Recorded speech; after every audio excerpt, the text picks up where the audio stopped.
Okay, hello. Welcome to the Policy Studies and Decision Making course. With me, Reza Fathurrahman from the Faculty of Administrative Science, Universitas Indonesia. So before continuing further, I would like to briefly introduce you about several important points before you continue this course. This course offers an introductory course on public policy, in particular on the policy formulation. During this course, you will learn about some theoretical aspects and also the skills to use 4 selected instruments of policymaking. Throughout the course, we will learn about 4 following instruments: scenario planning, decision tree, Delphi methods, and analytical hierarchy process. In order to complete the course and get a certificate of this course, first you need to make sure that you watch all the learning available videos and try to answer the quizzes to self-assess your understanding. Second, please read the provided references or further provided recommended readings to enrich your learning experience. And then, make sure to take formative assessments as the basis to know your grades. And then finally, make sure that you attend at least 80% of the attendance in order to receive the non-credit MOOC certificates for the Policy Studies and Decision Making course. That's all the information that you need to know, and you are now ready to continue further. Happy learning, and if you have any further inquiries, please do not hesitate to reach me via email. See you on the next video.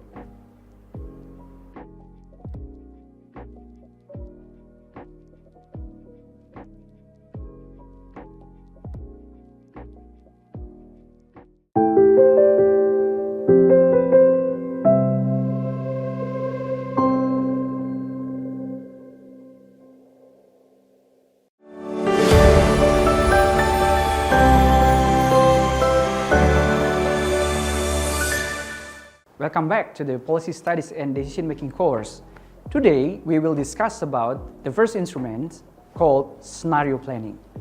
These are the main references that you may learn by yourself at home. Have you ever thinking about these questions?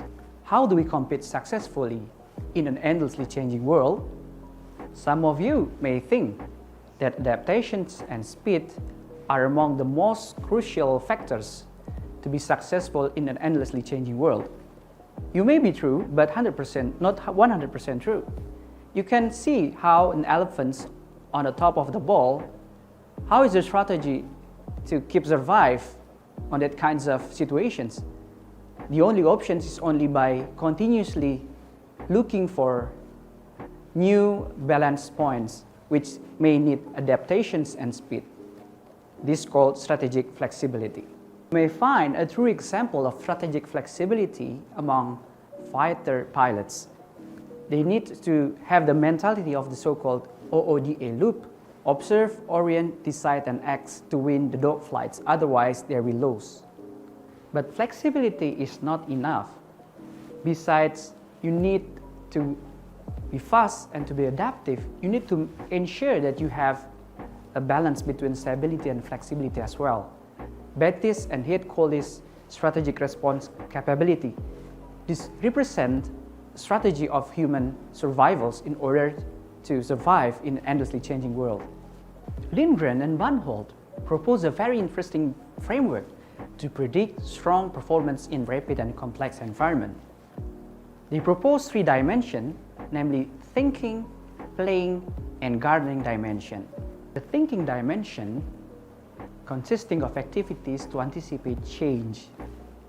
This covers activities such as research, focus group discussions, and so on to prepare a planning. On the other hand, the playing dimension represents the entrepreneurial sides of organizations. By the time the organizations try to implement various kinds of activities. And the last dimension, gardening dimension, is very important to ensure the stability of the organizations, among others, through cultural control. Can you imagine an organization that heavily focusing on thinking dimension only and neglecting playing dimension? These organizations will become champions of planning without any further progress. On the other hand, an organization that focusing only on playing without investing sufficient time to think, it will be really inefficient in terms of cost, in terms of effort, and so on. So make sure that an organization able to spend sufficient time for all of these three dimensions. Now we are back to our first questions. How do we compete successfully in an endlessly changing world? A successful organization, perhaps like a child that keep questioning the laws, that always try to experimenting theoretically, and also to challenge mom's word by asking what happens if we mix this and this together. And as a child, we may also need a good parents. A good parents may represent our supervisors, our boss, our colleagues, our partners, that playing their roles to remind us by the time we are already crossing the border lines. That their mission is actually to remind us to be cautious about the level or about the area within which we are still able to explore. Now we are entering to our main focus of the day, scenario planning. Before continuing further, we must know what exactly scenario or scenario planning. You may find various kinds of definitions of scenario or scenario plannings in the literatures, but the most popular one, perhaps the definition provided by Porter, which say that scenario is an internally consistent view of what future might turn out to be. And can you imagine if this box represents our today's point of view and we are trying to predict what will happen in the future? And a job of predicting future within a week frame of time, perhaps not that challenging in comparisons to create a prediction or scenario for 5 or 10 year futures, because so many and more variables will need to be accommodated. We need to differentiate between three following terms, namely the forecast, scenarios, and visions. Let's start with visions. It's quite frequent that we found in organizations that the visions usually an energizing element to motivate organizational members to support the organizations. Meanwhile, the forecast, which is really close to our daily life situations, for instance, the weather forecast, is a predictions in a short-term perspective, in short-term way, by connecting certain relations of available data. And the degree of uncertainty is relatively low. In contrast to the first two terms, scenario deals with the mid and long terms of uncertainties, because this really need us to dig out so many various kinds of variables in order to portray the possible futures. That's the reason why we really need to learn about the methodology to employ scenario approach. Considering the complexity and the efforts that may be needed to do a scenario planning, you need first to ensure the reason why you need to choose scenario planning as your tool to help your decision-making process. Because this will need you to dig out uncertainties and also to accommodate various kinds of variables. As you can see here, that scenario planning can be addressed as an instrument to reach various kinds of purposes. As an actual example, perhaps it's very interesting to discuss about the scenario planning at British Airways. Why does British Airways need scenario planning? As the background, travel air business always be a business with very highly sensitive to economic cycles, and the British Airways decided to do scenario plannings by the time they are still at the top. And it is very frequent that we find managers are focusing mostly on day-to-day running of the operations. And if we look at our organizational budget, how many of the organizations really estimate more than 3 years? I believe most of the organizations only have an annual plan, not really a midterm kinds of plan. This is very dangerous to the organization. Former British Airways chief economist Dean Julius was the one who tried to propose scenario planning as a tool to predict the futures of British Airways to the Chairman's Committee back to February 1994. But somehow, the committee was a bit hesitant about this initiative, mainly because the expected benefits were somewhat intangible. But Dean Julius successfully convincing the committee to at least provide her a chance to do an experiment and to see what will be happening for the benefits of the company. And under her leadership, the exercise of scenario planning consists of two phases, namely scenario development and scenario workshops. It is very interesting to follow what has been done by the chief economist to do scenario planning. During the first phase of the scenario development, they are trying to create small team members consisting of representative of the key units plus an external consultant. In addition to that, in order to secure top-level support and guidance for the project, she created the so-called Halo Group that incorporates 14 directors and senior managers represented all managers' departments. There are two main tasks under the first phase, namely to determine the significant external issues facing by the airline. The second one is developing plausible issues that might be challenging for the British Airways. In conducting the first task, they are doing 5 steps systematically, starting by designing the interview guidelines and then conducting individual and group interviews with various stakeholders. And then, based on that data, they are trying to develop a story of the official future.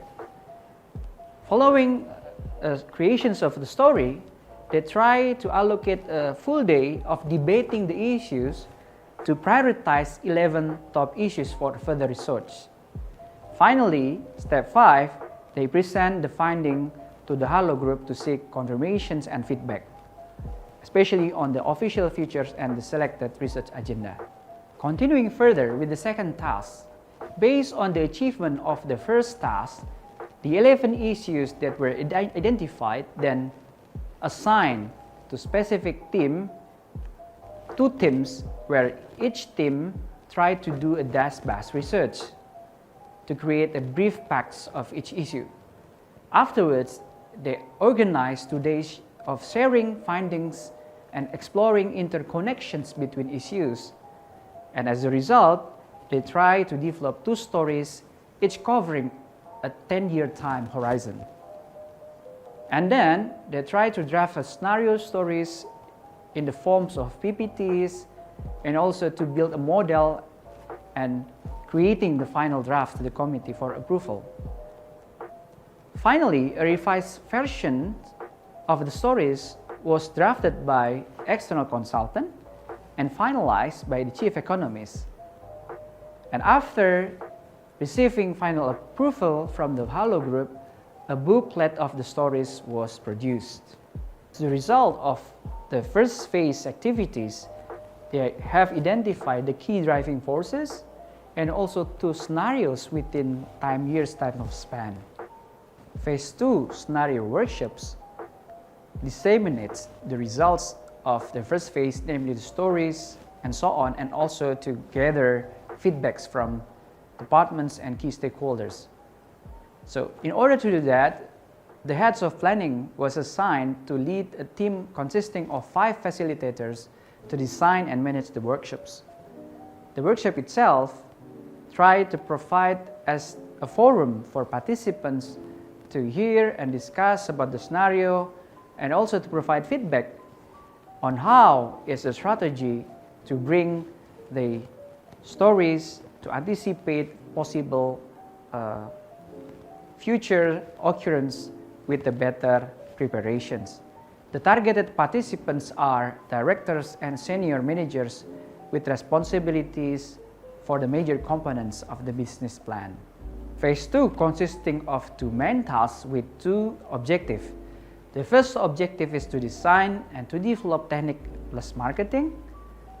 The second objective deals with facilitating the workshops, around 8 hours per session. The first task is to design and to marketize the workshops. The team needs to brainstorm to develop techniques to convince the stakeholders to facilitate the workshops. Then the most valuable ideas among them were further developed and summarized into strategic statements.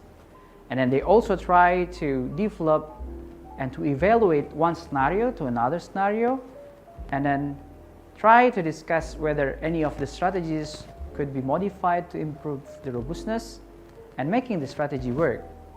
Finally, by the time they already prepared with the marketing tools and the content itself, they try to arrange appointments with individuals to explain benefits and added value of the workshops and to convince them to allocate the time and the resources to sponsor the workshop itself.